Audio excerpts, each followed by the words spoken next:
వధువుగానే మారిపోవే ఈ క్షణం స్వయంవరం ఇవాళ సంబరం ఈ క్షణం స్వయంవరం ఇవాళ సంవరం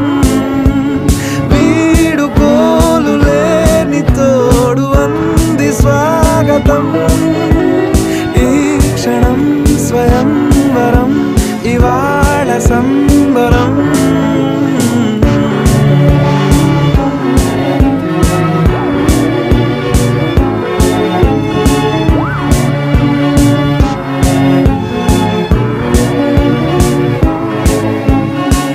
ఇవాళ నింగిలోని తారా తళుక్కు మంది ఎదురుగారా వయస్సు తీరికుండదారా హాయ్ హాయ్ హాయ్ సొగస్సు పంచుతున్న